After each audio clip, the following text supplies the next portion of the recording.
Welcome to jroilpaintings.com. This is a short introductory video of my website and my paintings and what I use. So my website is jroilpaintings.com, and a little bit about me. I was born and raised in Texas. I've been painting for about 14 years. This is one of mine that I'm showing you now.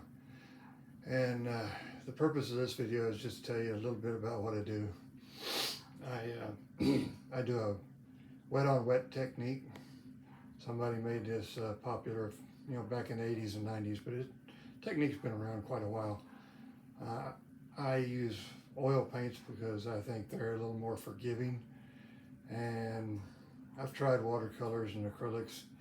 They tend to dry out too fast.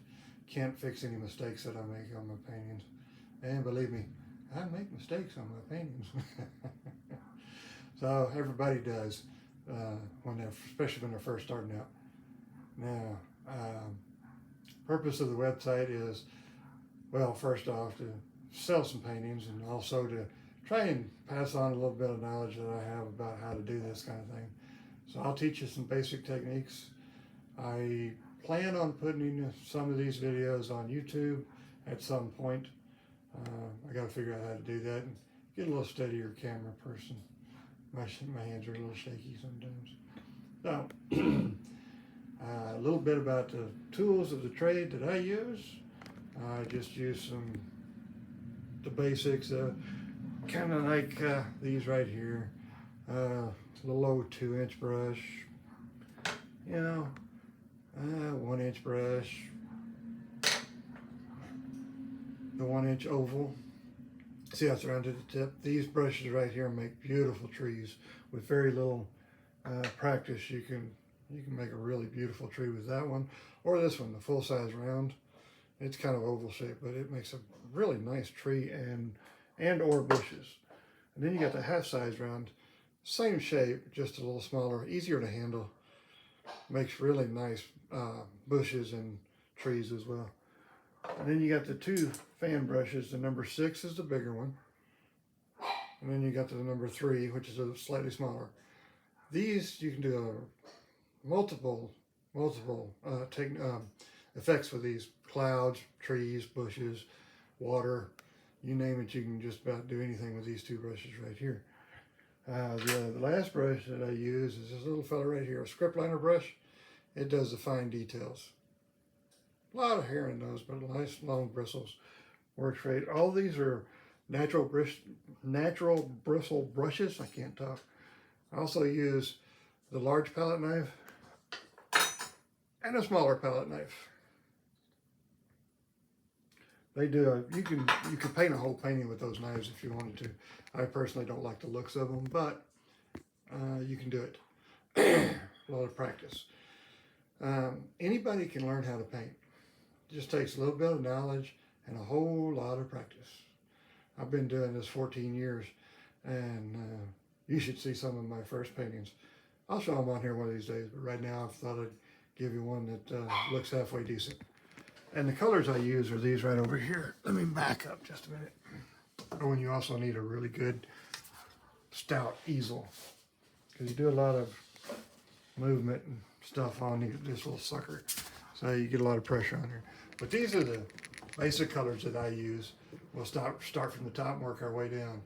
Phthalo blue, it's a beautiful blue. Prussian blue, which is really dark, but a real pretty blue too. Got sap green and phthalo green. Van Dyke brown, burnt sienna, black, alizarin crimson, bright red, cadmium yellow, yellow ochre, Indian yellow, and titanium white.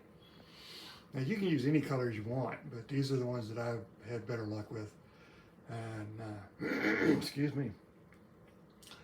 And I also use liquid white or liquid clear to start off with. That's the undercoating. What I coat the canvas with at first. And you can get these online, any of this stuff online or at your local art store. I use a multitude of sizes as far as a stretched canvas. You don't want to use canvas board if you're doing the wet on wet technique, because the canvas board has cardboard in the center of it.